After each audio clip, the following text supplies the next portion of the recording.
Yours truly, Jordan Hager, aka Regular Lemonade, playing Tom Clancy's The Division 2 on PlayStation 4 Pro Entertainment Console. It's about 6:23 p.m. Monday, March 28th, 2022. It is the day after the Oscars. Will Smith has just slapped Chris Rock across the face. There is a war going on in the Ukraine. We are slowly but surely coming out of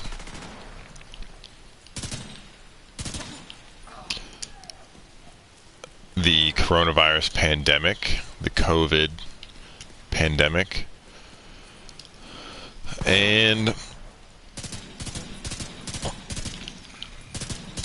I don't know, I'm still playing Tom Clancy's The Division 2.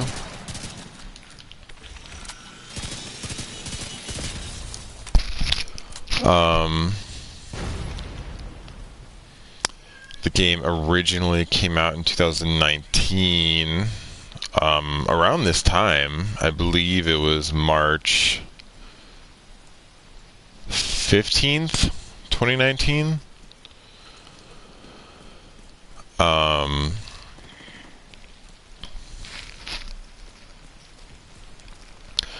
So that would be 3 years ago. And I still play this game. I find the gameplay and the controls themselves to be satisfying. I would personally put it up there as one of the best controlling third-person shooters of all time. But that's subjective in some capacity.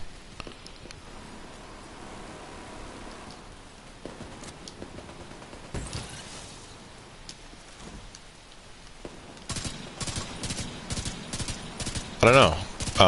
I think that it's become something comfortable for me to play.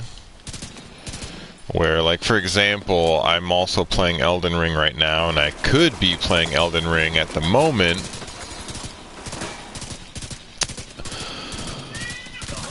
But, you know, if I'm being completely transparent, I just am feeling stressed out or frustrated. The past week or so, it's been just not going my way, which happens, and right now this is what I want to do, is just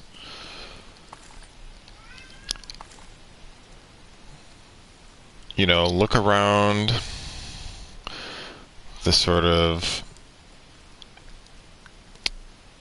dilapidated Washington, D.C. and explore the ruins and ostensibly eliminate any sort of opposition towards my character's faction.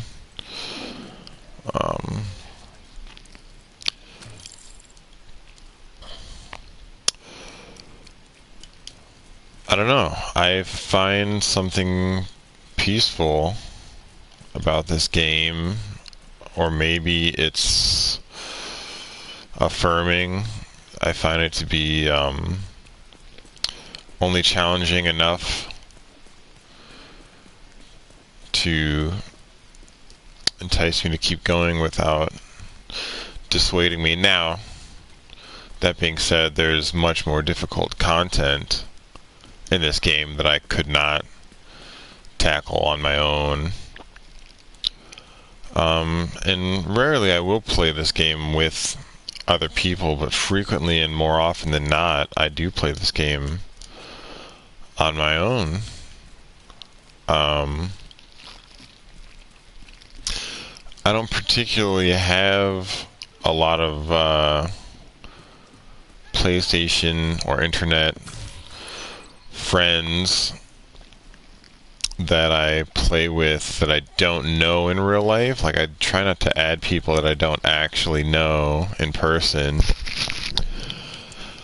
But all the people that I do know in person, that even if they have a PlayStation or whatever it may be, they don't typically play The Division, for better or worse. And I get it, because like I said, it's a 3-year-old game, but it has captured my attention more so than a lot of other games. But I don't know. Sometimes I'll play games for a long time or fall off for like years and then, play them again. Like, I had played this game when it came out, probably even that first weekend, but I don't think I ever actually finished the content.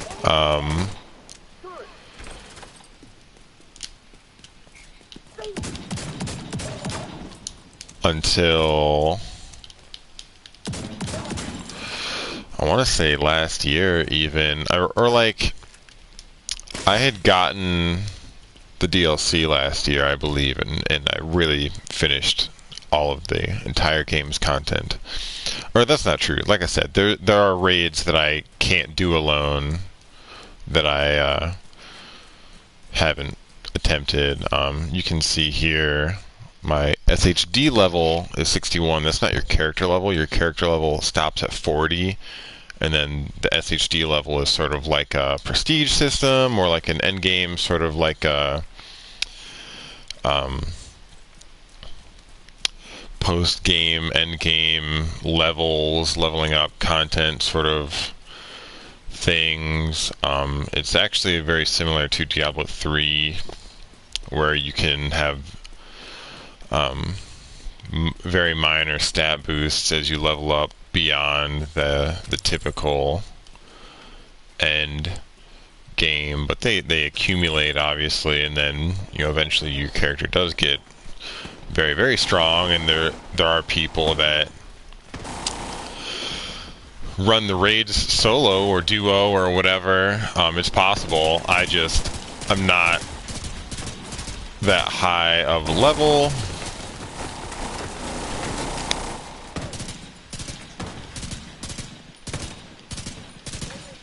And I also do not have a strong enough build, etc.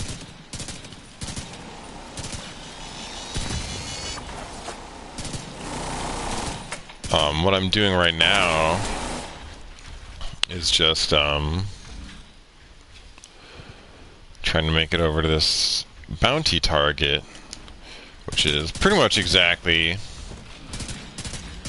what it sounds like. There's a high-level enemy that is dropped into the world that you get a bounty for. I suppose he's actually dropped into the world when you trigger the bounty, and you go and fight your way to him and take out his goons, and then ultimately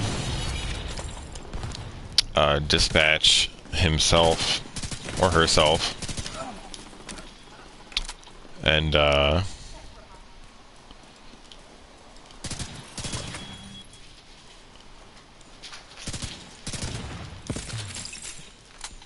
this is just one of the options that you can do in the end game to still get a significant amount of XP or loot drops or whatever. There's all sorts of stuff going on. I don't know. I mean, I'm sure I have another video that talks exactly about what I'm talking about now. My opinions on The Division 2 and how it's almost evergreen for me, and I don't know, it's strange, the older I get, the more I find that as much as my relationship with games change, it stays the same, like,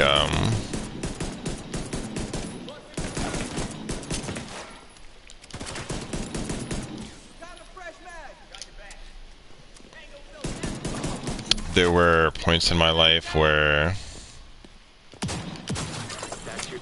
I played every game that I wanted to that was new, and now I'm playing more often than not years old games. You know, I mentioned I'm playing Elden Ring, which is still currently at the recording of this video absolutely in the zeitgeist.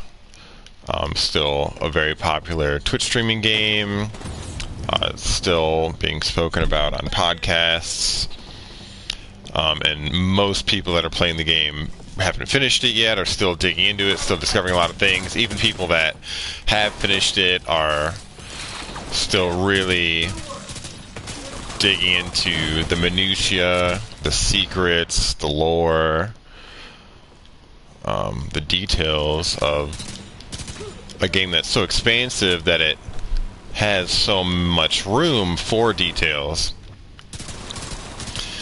You know, but currently on my console, I have games like The Division 2 still installed, Red Dead Redemption 2 still installed, GTA 5 even still installed. You know, some of these things just draw me in. I don't know, and I try to think about my relationship with games in a past life, you know. You know, even being very, very young, you know, like on the GameCube or something like that. That's another one down. Good job, Agent. I don't know, for someone that has played a lot of new games, like as they released when they were still hot on the market, I do just find myself frequently going back and playing old things or finishing things that I had put down, and not even with great intent.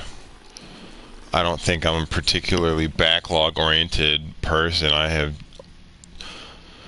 tons of games in my backlog that are just, you know, likely never going to be finished. But I don't know. I don't know what that says about me. Probably nothing. I just been thinking a lot lately about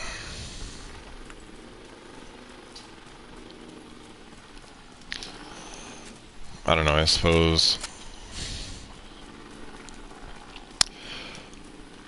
why I still play games, why I never fell off of games, why I'm so into them in the first place, you know what I mean? It's almost by default. You know, I don't know if I chose to be into them. It was just a convenient sort of thing that people my age had to do. Not had to as in we're obligated to, but, you know, what it was available to us to do. And I don't know, I guess I never much cared for sports, so this is the next alternative. I don't know, man. I don't know. Like, even now when I get really disillusioned with video games and I don't really find any enjoyment in them because whatever I have to play isn't drawing me in, it's like it still is my passion and what I think about. And even, you know, it sounds kind of weird almost. Sometimes I totally don't enjoy things that I say that I'm passionate about, but I guess I don't have anything else. Like, for better or for worse, this is what I know. And even though if I know enough about it to see through a lot of the tricks, a lot of the magic, it's sometimes, at least rarely, but not never, it's still exciting to have the new thing or experience the new thing, or even to drum up excitement about what is coming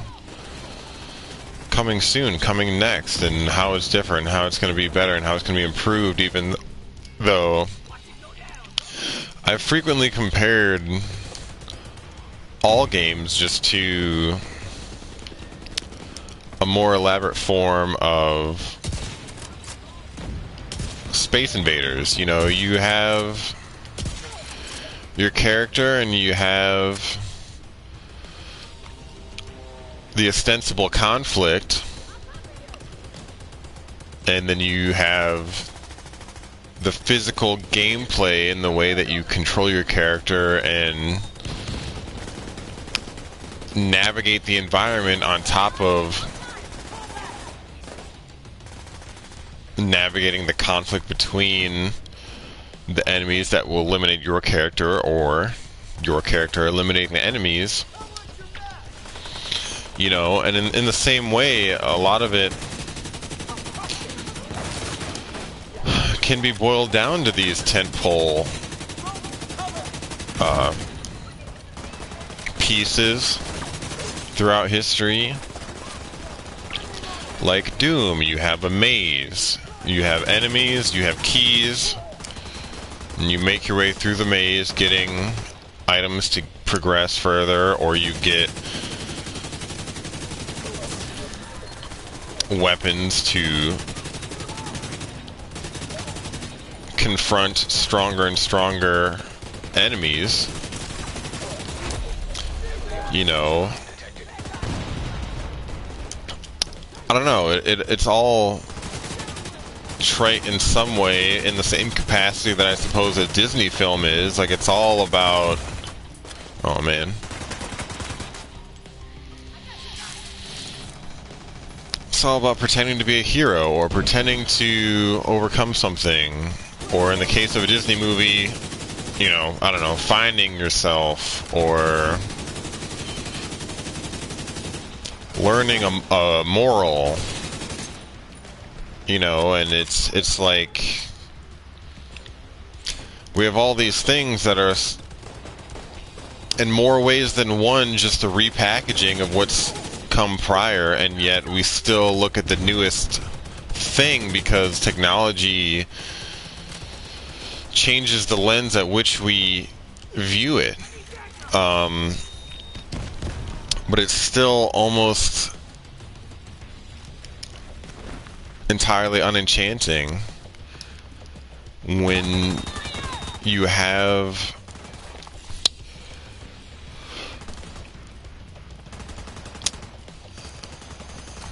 an entertainment industry now globalized, you know, digitized. It's certainly commodified, and everything just seems, I don't know, I don't want to say it's necessarily worse or more shallow than what it has been in the past, because, you know, 20 years ago it was shallow and for profit as well, as just in a different environment, you know what I mean? So it's like, as much as things change, things stay the same, and everything is like as it always has been, and there's nothing new under the sun, and like all these things, like, I don't know, they're all true, and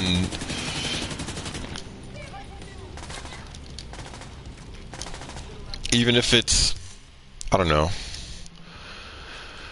trivializing these experiences, like, I still find myself drawn to them, and it's bittersweet in a way, you know, because you still want this new thing that you care about because it reminds you of old things that you cared about, but that old thing that you cared about was cynical bullshit too, and this new stuff is cynical bullshit, but now you're more cynical because you're older, and you have a different viewpoint because your life has changed since the first time you experienced those things, but you still want something to evoke the same things in you that it had prior. And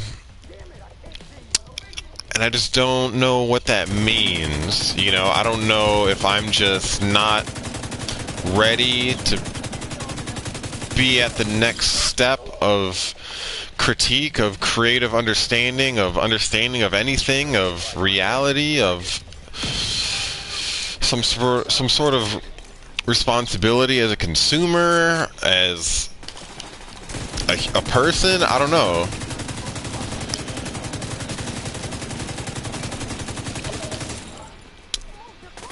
It's all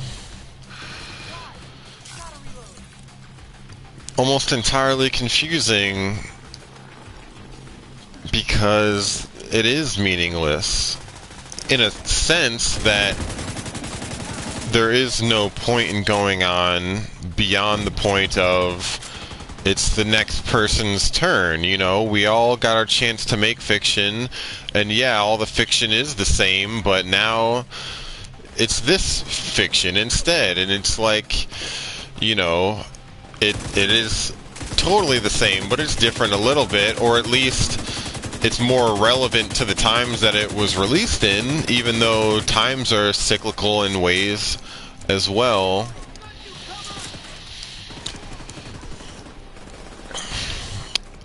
I don't know. It's like video games are just, by virtue of being the medium that I'm most familiar with, they're my way of understanding the world, and so I understand the video game industry and its own inherent flaws and cynicisms, and through that I express my understanding of the rest of the world's flaws and cynicisms. But almost to no benefit, seemingly. Only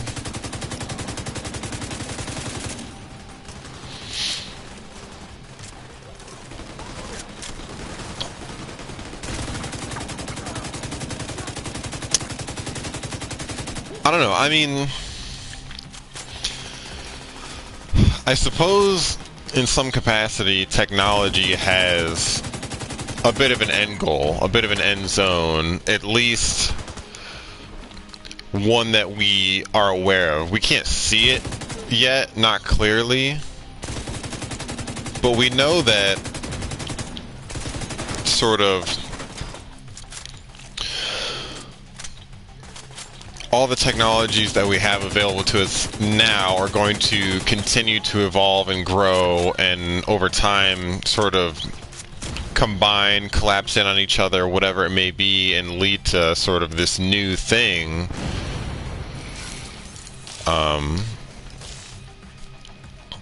You know, which is like the singularity, or maybe we're all gonna live permanently in virtual reality or something of that nature.